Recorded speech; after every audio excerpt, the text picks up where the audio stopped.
Hello all, welcome to Crown Academy. நம்ம Crown Academyல UGTRBக்கான நியூ பேட்சஸ் ஸ்டார்ட் பண்ணியிருக்கோம். ஆல்ரெடி 2 யூனிட் கம்ப்ளீட் ஆயிடுச்சு. இது 3rd யூனிட் நம்பர் 2. நம்மளோட Crown Academyல UGTRBக்கான நியூ பேட்ச்ல study material, online test, regular classes and then video classes இது எல்லாமே அவைலபிளாக இருக்கு. இந்த வீடியோவில் நம்ம பார்க்க போகிறது யூனிட் நம்பர் 2 கிளைமேட்டாலஜி. மொத்தம் டிஆர்பி போர்டு யூஜிடிஆர்பி ஜியோகிராஃபிக்கு 10 யூனிட்ஸ் கொடுத்துருக்கு. Unit number 1 geomorphology, unit number 2 climatology, unit number 3 oceanography complete ஆயிருச்சு. ஜியோமார்பாலஜி ப்ராசஸிங்கில் இருக்குது அண்ட் கிளைமேட்டாலஜி இன்னிலேருந்து நம்ம ஸ்டார்ட் பண்ணலாம். கிளைமேட்டாலஜியில் சாப்டர் நம்பர் 1 வளிமண்டலத்தோட அடுக்கு, வளிமண்டலத்தோட கலவையும். வளிமண்டலத்தோட அடுக்கும் வளிமண்டலத்தோட கலவையும் நம்ம இன்னைக்கு பார்க்க போகிறோம். அதுதான் சாப்டர் நம்பர் 1. அந்த சாப்டர்ல மொத்தம் 6 பார்ட்ஸ் இருக்கு. First part weather and climate, வானிலை மற்றும் காலநிலை. ரெண்டாவது பார்ட் வானிலை மற்றும் காலநிலையை கட்டுப்படுத்தக்கூடிய காரணிகள், அஃபெக்டிங் இல்லைன்னா கண்ட்ரோலிங் ஃபேக்டர்ஸ்னு சொல்லுவாங்க. தேர்ட் பார்ட் அட்மாஸ்பியர், வளிமண்டலம். ஃபோர்த் பார்ட் வளிமண்டல கலவை, கம்போசிஷன் ஆஃப் அட்மாஸ்பியர்னு சொல்லுவாங்க. வளிமண்டலத்தில் என்னென்ன இருக்குன்னு பார்ப்போம். ஃபிஃப்த் ஒன் வளிமண்டல அடுக்கு, structure of atmosphere. Sixth one அட்மாஸ்பியரோட இம்பார்ட்டன்ஸ் என்னென்னு பார்ப்போம். கடைசியா ஒரு 10 ப்ராக்டிஸ் கொஷின்ஸ் பார்த்து இந்த சாப்டரை கம்ப்ளீட் பண்ணிடுவோம். Weather and climate. ஃபர்ஸ்ட் நம்ம என்ன பார்க்க போறோம்னா கிளைமேட்டாலஜி, இந்த சப்ஜெக்டுக்கான நேம் இல்லைங்களா, கிளைமேட்டாலஜி. இந்த வேர்டோட எக்ஸ்பிளனேஷன் தான் பார்க்க போறோம். நம்மளோட கிளைமேட், காலநிலையை அறிய உதவுற ஒரு அறிவியல் பிரிவு, ஒரு பிரான்ச் ஆஃப் சயின்ஸ் தான் கிளைமேட்டாலஜி. கிளைமா அண்ட் லாஜஸ் அப்படின்னு 2 வேர்டு, ரெண்டுமே கிரீக் வேர்டு. இந்த 2 கிரீக் வேர்ட்ல இருந்து வந்தது தான் இந்த கிளைமேட்டாலஜின்ற வேர்டு. கிளைமா அப்படின்னா லாட்டிடியூடு இல்லைன்னா சாய்வுன்னு சொல்லுவாங்க. சரிவு, சாய்வு. இங்கிலீஷ்ல லாட்டிடியூட்னு, இன்க்ளினேஷன் ஆர் லாட்டிடியூட்னு சொல்லுவாங்க. கிளைமான்ற வேர்டுக்கு இன்க்ளினேஷன் ஆர் லாட்டிடியூட் அப்படின்றது மீனிங். லாகஸ்னா சயின்ஸ் ஆஃப் ஸ்டடி, லாகஸ்னா சயின்ஸ் ஆஃப் ஸ்டடி, அறிவியல் பத்தின படிப்புன்னு அர்த்தம். அதாவது நம்மளோட சாய்வு, சரிவு, இன்க்ளினேஷன் பத்தியோ லாட்டிடியூட் பத்தியோ படிக்கிற ஒரு அறிவியல் படிப்பு தான் கிளைமேட்டாலஜி அப்படின்னு சொன்னாங்க. ஃபர்ஸ்ட் கிளைமா அண்ட் லாகஸ் அப்படிங்கிறது ஒரு கிரீக் வேர்டு, நம்ம தெரிஞ்சுக்க வேண்டிய ஒரு இம்பார்ட்டன்டான ஒன்று. இப்போ கிளைமேட்டாலஜினா காலநிலையோடைய கேரக்டர், அதோட தன்மையா இருக்கலாம், இல்ல காலநிலை ஒரு இடத்துல இருந்து இன்னொரு இடத்துக்கு எப்படி மாறுபடுது அப்படிங்கிறத பத்தி படிக்கிற ஒரு அறிவியல் படிப்பு தான் கிளைமேட்டாலஜி, காலநிலையியல் அப்படின்னு சொல்றாங்க. காலநிலை மற்ற இயற்கை சூழலோடைய கூறுகள் இருக்கும் இல்லைங்களா, அந்த கூறுகளோடு சேர்ந்து மக்களுக்கு நடுவில் எப்படி ஒரு பொருளாதார ரீதியாவோ இல்லை சமூக ரீதியாவோ அதுக்கும் காலநிலைக்கும் மக்களுக்கும் என்ன மாதிரியான ரிலேஷன்ஷிப் இருக்கு அப்படின்றத பத்தி படிக்கிறதும் காலநிலையோட ஒரு முக்கியமான ஸ்கோப் தான். காலநிலையோட கூறுகள் பத்தி நிறைய டேட்டாஸ் இருக்கு. அந்த டேட்டாஸ் எல்லாத்தையுமே ஒன்னா நம்ம கம்பைன் பண்ணி அதை விவரணம்னா நமக்கு தெரியும், இன்டர்பிரேட் பண்ணி நம்ம இந்த மாதிரியான டேட்டாஸ்லாம் இருக்கு, இந்த மாதிரிலாம் நடந்திருக்கு, இதுக்கப்புறமும் நடக்கலாம் அப்படின்னு சொல்லி படிக்கிற ஒரு படிப்பு தான் காலநிலையியல். காலநிலையியலும் வளியியலும் ஒரு ஃப்ரெண்ட் மாதிரி, இப்போ நார்த் அண்ட் சவுத் மாதிரி, அந்த மாதிரி ஆப்போசிட் கிடையாது, ரெண்டுமே முக்கியமான ஒன்று. இப்போ டைரக்ஷன்ல எப்படி ரெண்டுமே முக்கியம், ரெண்டுமே ஈக்குவல் அப்படின்ற மாதிரி காலநிலையியலும் வளியியல் அப்படின்னா மீட்ரோலஜியும் ரொம்ப க்ளோஸான 2 சப்ஜெக்ட். வளியியல்னா ஒன்றும் இல்லை, வளிமண்டலத்தை பற்றி படிக்கிறது. வளிமண்டலத்தில் டே டு டே சேஞ்ச் என்னென்ன மாதிரியான வெதர் கண்டிஷன்ஸ் அங்கே நடக்குது, அதோடைய கேரக்டரிஸ்டிக்ஸ் என்ன, அதுக்கான ரீசன்ஸ், காரணங்கள் என்ன, இந்த மாதிரி எல்லாத்தையும் பத்தி படிக்கிறது தான் மீட்டரோலஜி, வளியியல். வளிமண்டல செயல்முறையை இயற்பியல் விதியோடைய ஹெல்ப்போட விவரணம் செய்வாங்க, அதாவது இன்டர்பிரேட் பண்ணுவாங்க. அதுக்கு பேரு தான் வளியியல்னு சொல்றாங்க. வளிமண்டல ஆய்வியல் அப்படிங்கிறது வளிமண்டலத்துல நடக்கிற நம்மளோட ஸ்பியர்ஸ், நம்ம பின்னாடி போக போக பார்ப்போம் அடுக்குகள், அந்த அடுக்குல நடக்கிற ஒரு பிசிக்கல் கேரக்டரிஸ்டிக்ஸா இருக்கலாம், இல்ல ஒரு கெமிக்கல் கேரக்டரிஸ்டிக்ஸா இருக்கலாம். இது ரெண்டுத்தையுமே ஆய்வு செஞ்சு அங்க என்ன மாதிரியான விளைவுகள் நடக்குது அப்படிங்கிறத கொடுக்குற ஒரு சப்ஜெக்ட் தான் வளிமண்டலியல், வளியியல் அப்படின்னு சொல்லுவாங்க.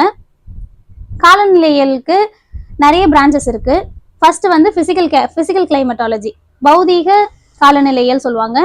இதுல என்னென்ன படிப்பாங்கன்னா வெப்ப பரிமாற்றம், ஹீட் டிரான்ஸ்பர் பத்தி படிப்பாங்க, ஈரப்பத பரிமாற்றம், காற்று, இந்த மாதிரியான கூறுகள் எல்லாமே ஒரு ரீஜியன்ல எவ்வளோ அளவு, எந்த மாதிரியான காலத்துல, எந்தெந்த டைப்ல காலநிலை கூறுகள் வேறுபடுத்தி காட்டுது. காலநிலை கூறுகள்னா என்ன? வெயில் காய்வு, சூரிய வெளிச்சம், வெப்பநிலை, அழுத்தம், காற்று, மழை பொழிவு, கிளவுடு மேகமூட்டம், அடர் மூடுபனி, பார்வை நிலை, இது எல்லாமே காலநிலை கூறுகள். இதெல்லாமே எப்படி வேறுபடுது, ஒரு இடத்துக்கு ஏத்த மாதிரி, ஒரு கால அளவுக்கு ஏத்த மாதிரி எப்படி எல்லாம் வேறுபடுது அப்படின்றத பத்தி சொல்றதா பிசிக்கல் கிளைமேட்டாலஜி. நிறைய காலநிலை செயல்முறைகள் இருக்கு இல்லைங்களா, பச்சரேகையா இருக்கலாம், கடல் மட்டத்திலிருந்து உயரம், கடல் மட்டத்திலிருந்து தூரம், நிலத்தோற்றம், காற்று, இந்த மாதிரியான நிறைய கூறுகள் எப்படி கட்டுப்படுத்தப்படுது அப்படிங்கிறத பத்தி படிக்கிறதும் பிசிக்கல் கிளைமேட்டாலஜி தான். இப்போ காலநிலை பிரதேசங்கள் நம்ம படிப்போம், கிளைமேட்டிக் ரீஜியன்ஸ். ஒரு கிளைமேட்டிக் ரீஜியன்ஸ்க்கு நடுவிலையும் என்ன மாதிரியான வேறுபாடுகள் இருக்கு, அதுல என்ன மாதிரியான செயல்முறைகள் இருக்கு அப்படின்றத பத்தி படிக்கிறதும் சேம் இந்த சப்ஜெக்ட் தான். இந்த சப்ஜெக்ட்ல நிறைய மீட்டராலஜி லாஸ் நமக்கு யூஸ் ஆகும் பிசிக்கல் கிளைமேட்டாலஜி படிக்கிறதுக்கு. பிசிக்கல் கிளைமேட்டாலஜி பிசிக்கலா எல்லாத்தையும் படிக்கிறது. ரீஜனல் கிளைமேட்டாலஜின்றது ரீஜன்ஸ் பத்தி படிக்கிறது.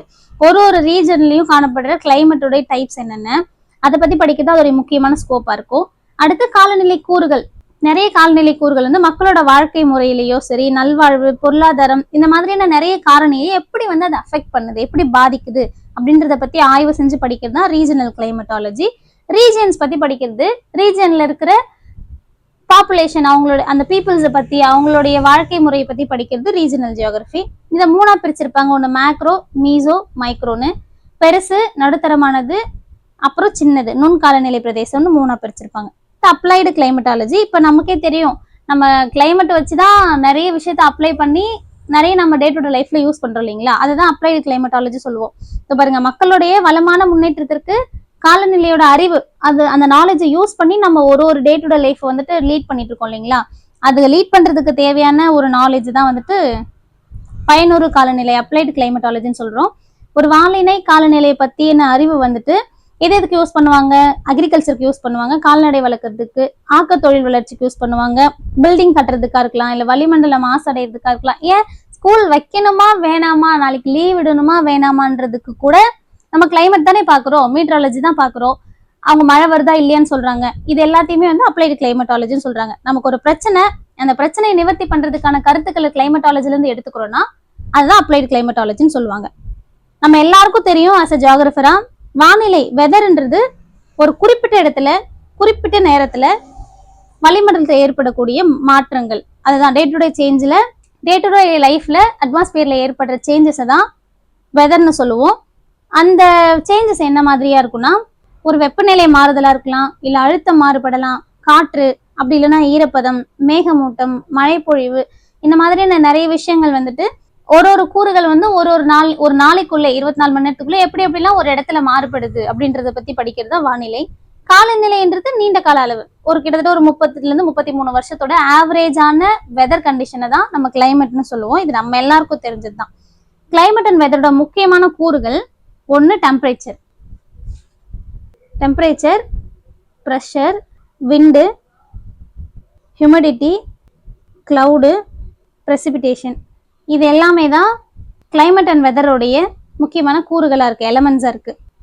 இது ஒண்ணுக்கொன்னு தொடர்புடையது, ஒன்னு இல்லாம இன்னொன்னு எளிதில் புரிஞ்சுக்க முடியாது. ஒன்னொன்னுமே ஒரு இடத்துல ஒரு ஃபேக்டர்ஸ் ஏற்படுத்தக்கூடாது. இப்ப நமக்கு தெரியும், டெம்பரேச்சரும் ப்ரெஷரும் ரொம்ப தொடர்புடையது. டெம்பரேச்சர் ஒரு இடத்துல கம்மியா இருந்தா ப்ரெஷர் அதிகமா இருக்கும், டெம்பரேச்சர் அதிகமா இருந்தா ப்ரெஷர் கம்மியா இருக்கும், ப்ரெஷர் கம்மியா இருக்கிற இடத்துக்கு ப்ரெஷர் அதிகமான இடத்துல இருந்து காத்தடிக்கும்.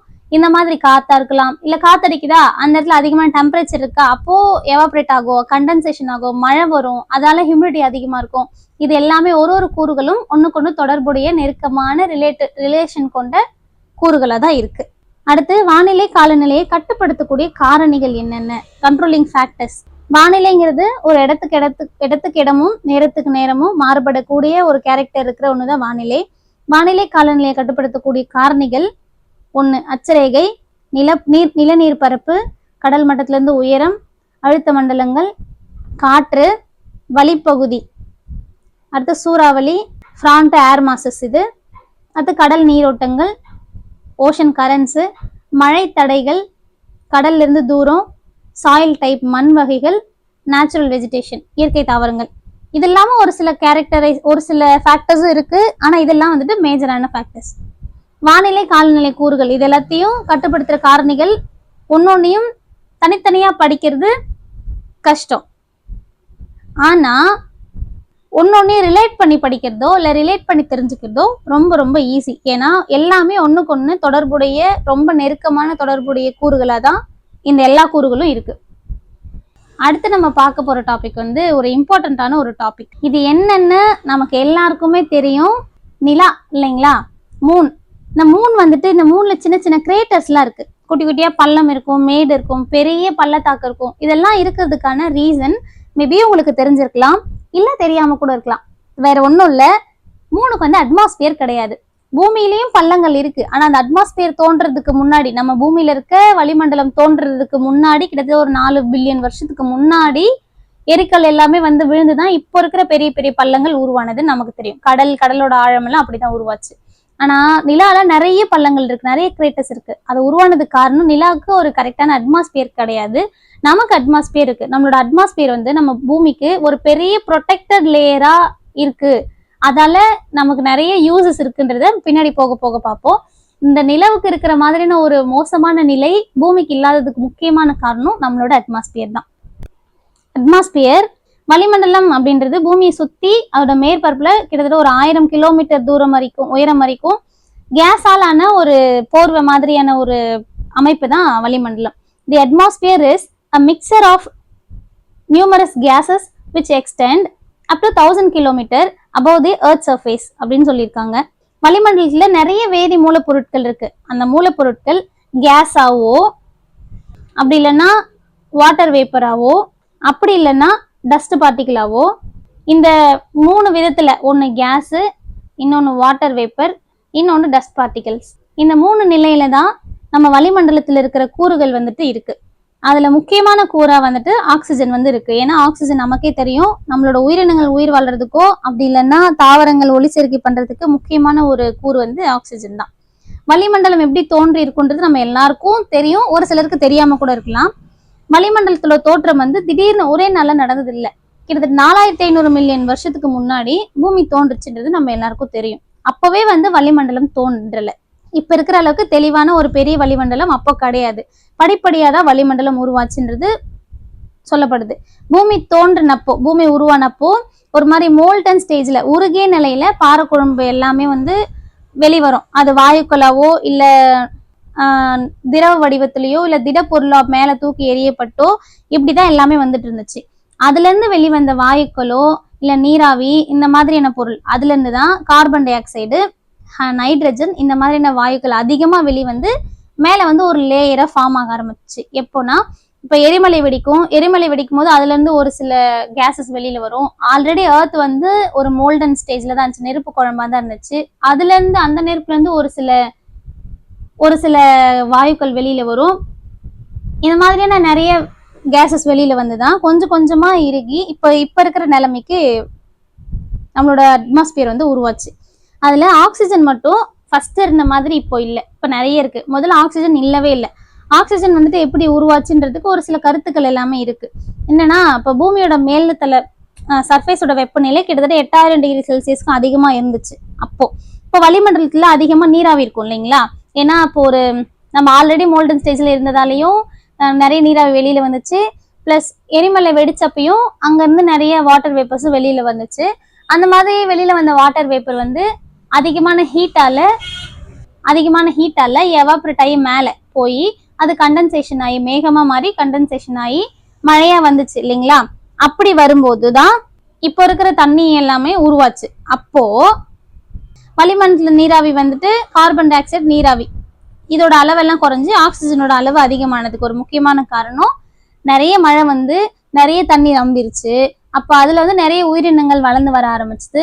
அந்த உயிரினங்கள் சுவாசத்தின் மூலமாகவோ அப்படி இல்லைன்னா ஒளிச்சேர்க்கையின் மூலமாகவோ, தாவரங்கள் ஒளிச்சேர்க்கை பண்ணது மூலயமாக தான் அதிகமான ஆக்சிஜன் வந்து உருவாயிருக்கு. இப்போ ஒரு முக்கியமான விஷயம் என்னன்னா, மனிதர்களாலேயோ இல்ல மற்ற ஒரு செயல்களாலேயோ ஆக்சிஜனோட அளவு அதிகமாகல. கடல்வாழ் உயிரினங்கள், தாவரங்கள் இருக்கு இல்லைங்களா? அந்த தாவரங்கள் வந்து நிறைய ஒளிச்சேர்க்கை பண்ணது மூலயமா தான் இப்போ இருக்கிற அளவுக்கு ஆக்சிஜனோட அளவு வந்துட்டு ரொம்ப அதிகமா இருக்கிறதுக்கு காரணமா அதுதான் இருக்கு. நீராவி இருக்கு இல்லைங்களா? வளிமண்டலத்துல மேலடுக்கு அடையும் போது சூரியன் இருந்து வர புற ஊதா கதிரோட தாக்கத்தால அந்த நீராவி நைட்ரஜனாவும் ஆக்சிஜனாவும் 2ஆ பிரிஞ்சிருச்சு. அப்போ ஹைட்ரஜன் H2O தானே நீரோட மூலக்கூறு, ஹைட்ரஜனாவும் ஆக்சிஜனாவும் பிரிஞ்சிருச்சு. ஹைட்ரஜன் ரொம்ப லேசா இருக்கிறதால அது ஹையர் ஆல்டிடியூடுக்கும், ஆக்சிஜனோட அளவு ரொம்ப அதிகமா இருக்கிறதால அது அடர்த்தியா இருக்கிறதால டென்சிட்டி ஜாஸ்தியா இருக்கிறதால லோவர் ஆல்டிடியூட்லயும் தங்க ஆரம்பிச்சிருச்சு. இப்போ பாருங்க, ஆக்சிஜன் வந்து கொஞ்சம் கனமான வாயு, அதனால அது கீழே தங்கிருச்சு. ஹைட்ரஜன் லேசா இருக்கிறதால அது மேல போயிருச்சு. இது மட்டும் வந்துட்டு ஆக்சிஜனோட அளவு இன்க்ரீஸ் ஆகிறதுக்கு முக்கியமான காரணம் கிடையாது. பின்னாடி நிறைய பசுமையான தாவரங்கள் தோன்றி அது ஒளிச்சேர்க்கை பண்ணி அந்த வினையால ஆக்சிஜனோட அளவு கொஞ்சம் கொஞ்சமா அதிகமாச்சு. கிட்டத்தட்ட 400 மில்லியன் வருஷங்களுக்கு முன்னாடி தான் இப்போ இருக்கிற மாதிரியான கூட்டமைப்புல அட்மாஸ்பியர் வந்து உருவாச்சு. ஆனா இந்த அளவுல அட்மாஸ்பியர் அப்போ இல்லை. இதோட திக்னஸா இருக்கலாம், இல்ல ஒரு கேஸோடைய அளவா இருக்கலாம், அப்போ இல்லை. இந்த கூட்டமைப்புல இந்த மாதிரியான காம்போனன்ட்ஸ் எல்லாமே உருவாச்சு. ஆனா இந்த மாதிரியான அளவு வந்து இப்ப ரீசெண்டா தான் நம்ம இன்னும் இப்ப கார்பன் டை ஆக்சைடு அளவு பெருக்கிட்டோம்னா 0.03 இருக்கிற கார்பன் டை ஆக்சைடோட அளவு போக போக இன்னும் இன்க்ரீஸ் ஆகிட்டே போயிடும். 1% 2% கூட இன்க்ரீஸ் ஆயிடலாம். அப்போ எர்த் வந்து ரொம்ப ஹீட் ஆகிறதுக்கு நிறைய சான்சஸ் இருக்கு. அடுத்து நம்ம பார்க்க போற டாபிக் வந்து வளிமண்டல கலவை.